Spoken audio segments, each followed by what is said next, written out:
Apakah Drupadi bisa meyakinkan Bisma bahwa tindakannya menikahi kelima Pandawa itu benar dan dapat diterima sebagai menantu dari dinasti Kuru?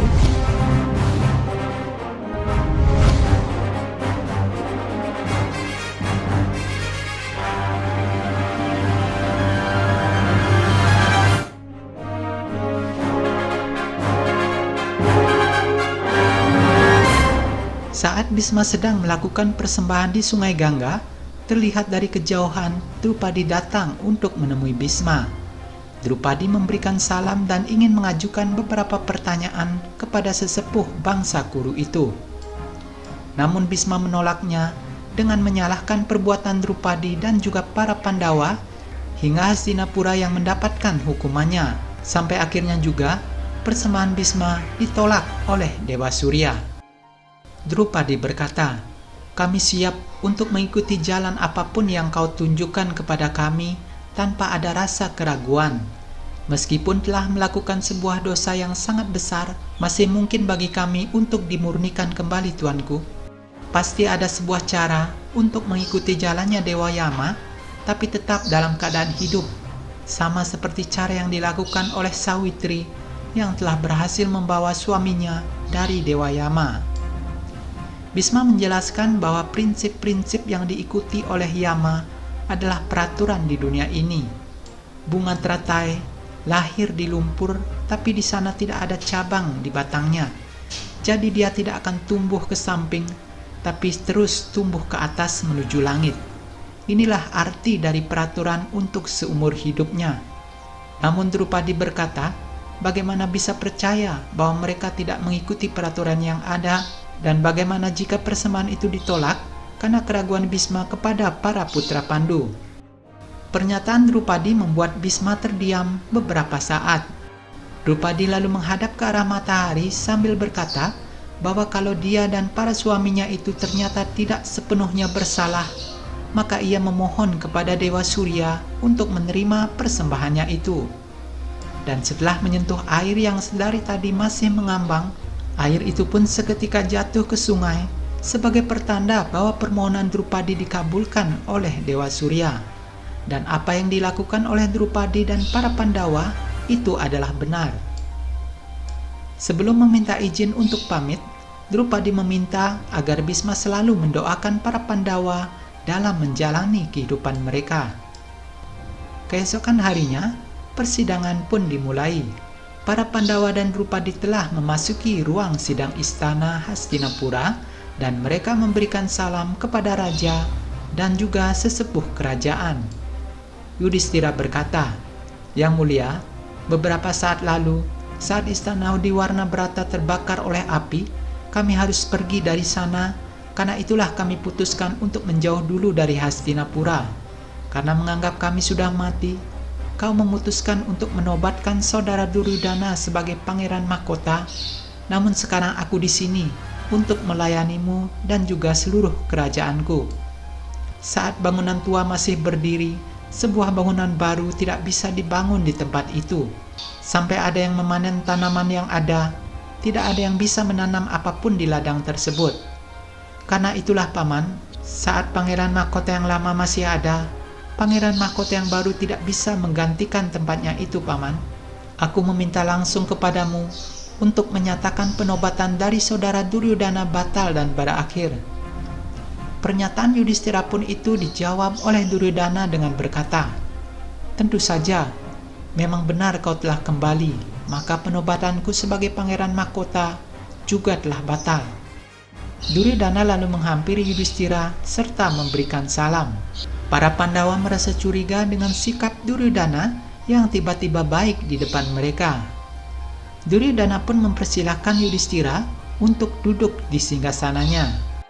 Namun sebelum itu terjadi, Duryudana mengajukan pertanyaan yang sangat sulit untuk dijawab. Duryudana berkata, saat sang suami masih bernafas, seorang wanita yang berhubungan dengan pria lain, maka itu disebut tidak bermoral. Di kerajaan lain, di daerah Arya, wanita seperti itu pantas untuk dihukum. Kalau kau menghadapi pertanyaan ini nantinya, apa yang akan kau lakukan, Pangeran Mahkota? Tak sampai di situ, Duryodhana pun terus menghujani Yudhistira dengan pertanyaan-pertanyaan lainnya. Ia mengatakan bahwa di kerajaan Hastinapura, tidak peduli sehebat apapun seorang jenderal, jika dia terbukti tidak memiliki moral, maka dia akan dihukum.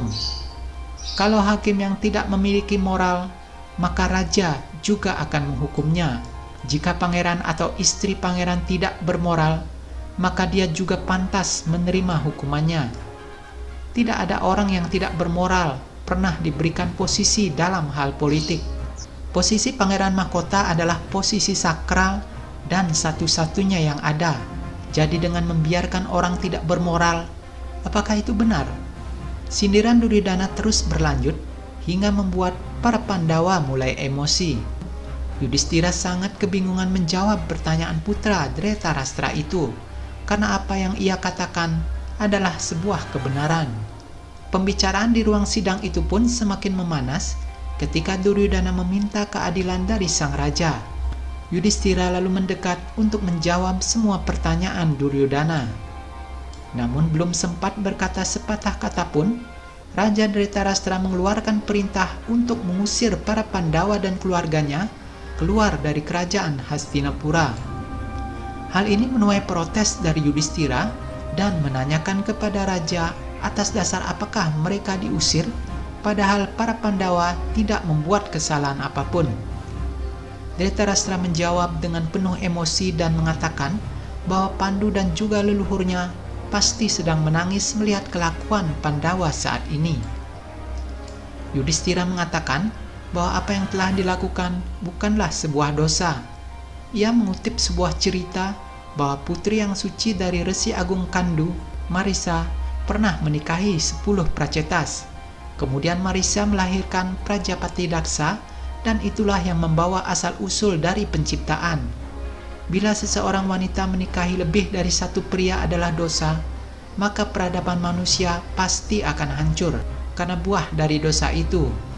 Dosa dan kebajikan tidak dinilai dari sebuah perbuatan, namun dinilai dari tujuan di balik perbuatan itu, apakah benar atau salah. Dosa dan kebajikan tergantung dari tujuan tersebut. Duryodhana menyanggah semua perkataan Yudhistira dengan mengatakan bahwa mereka yang telah melihat kesalahan sebagai sumber dari kebajikan, bagaimana mungkin mengerti tentang dosa? Yudhistira lalu mendekati Duryodhana dan mengatakan sebuah perumpamaan bahwa seekor gajah yang menaruh tanah di kepalanya tidak bisa dianggap sebuah perbuatan yang salah. Demi menyingkirkan parasit yang ada di tubuhnya itu, dia memang harus melakukan perbuatan yang unik seperti itu. Manusia juga terkadang berhadapan dengan keadaan seperti itu, di mana dia harus melakukan perbuatan tertentu sebagai jalan keluarnya. Karena apa yang mereka lakukan adalah hal yang benar. Yudhistira lalu memohon kepada kakeknya Bhisma untuk menyampaikan pandangannya.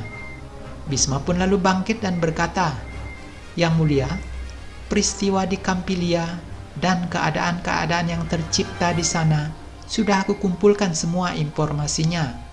Kemudian aku bicarakan juga dengan Perdana Menteri Widura.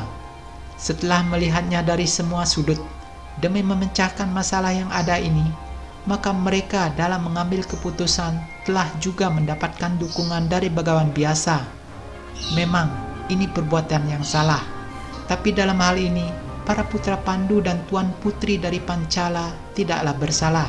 Maka kita semua haruslah bisa menerima pernikahan mereka saat ini. Meskipun para Pandawa sudah mendapatkan pembenaran dari banyak pihak, namun Raja Dhritarashtra tetap menganggap perbuatan itu sebuah kesalahan. Dan sebagai seorang raja, ia tidak bisa membiarkan kejadian itu menjadi contoh yang buruk di masyarakat." Yudhistira lalu menyindir perbuatan Duryodhana yang telah meracuni Bima dan rencana membakar para Pandawa di Warnabrata.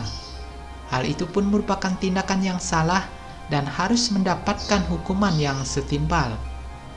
Mendengar ucapan Yudhistira seperti itu, membuat Dhritarashtra terdiam lemas di singgasananya. Situasi itu pun semakin memanas saat Sangkuni melancarkan politiknya.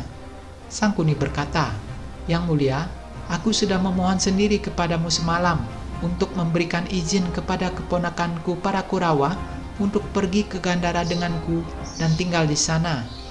Keponakanmu dan keponakanku tidak mungkin bagi mereka untuk tinggal di satu kerajaan yang sama.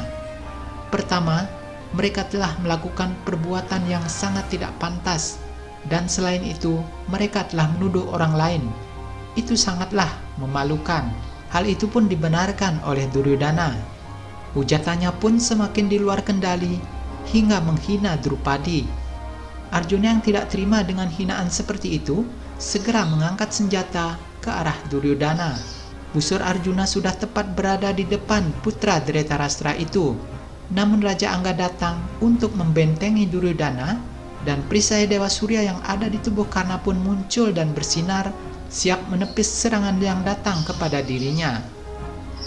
Melihat kejadian itu, Dhritarashtra pun langsung menjatuhkan hukuman mati terhadap tindakan Arjuna yang telah berani mengangkat senjatanya di balai sidang istana. Yudhistira tentu saja mengajukan keberatannya terhadap keputusan sang raja. Yudhistira mengatakan bahwa dia tidak bisa menghukum mati Arjuna seperti itu, karena Arjuna berusaha melindungi kehormatan dari garis keturunan Kuru yang telah dihina oleh Duryodhana. Yudhistira malah mempertanyakan mengapa orang yang menghina garis keturunan Hastinapura seperti itu tidak mendapatkan hukumannya. Yudhistira berkata bahwa sang raja hanya bisa memberikan perintah untuk berperang. Mendengar hal itu, Duryodhana menganggap bahwa itu merupakan sebuah tantangan terhadap dirinya, dan mereka pun siap untuk berperang. Melihat kondisi yang semakin di luar kendali itu, Bhisma segera menghentikan langkah para pangeran. Bhisma berkata, menghina menantu dinasti ini dan bersikap tidak adil pada Pangeran Mahkota, menciptakan keadaan pertempuran dalam sidang istana. Mau berapa lama lagi sidang istana Hastinapura ini akan dinodai terus oleh para putramu ini yang mulia? Aku bahkan tidak sanggup untuk bertahan lebih lama lagi di ruangan ini. Dengan menahan rasa kecewanya, Bhisma pun segera keluar meninggalkan ruangan sidang tersebut. Kondisi yang sangat kacau itu membuat Perdana Menteri Widura turut angkat bicara. Widura berkata, "Yang mulia, saat sebuah bangunan dikhawatirkan akan segera runtuh, maka orang-orang cerdas akan membangun struktur pendukungnya sebagai tindakan pencegahan untuk itu. Aku khawatir yang mulia bahwa demi melindungi dinasti Kuru selanjutnya, inilah saatnya kita harus membagi kerajaan ini." Nah, bagaimanakah sikap Dhritarashtra dan juga Bhisma yang agung menanggapi usulan dari Perdana Menteri Widura tersebut? Nantikan kisahnya dalam episode selanjutnya. Silakan juga tonton koleksi video di channel ini. Dan jangan lupa klik like, subscribe, dan aktifkan loncengnya agar kalian tidak ketinggalan notifikasi video-video selanjutnya.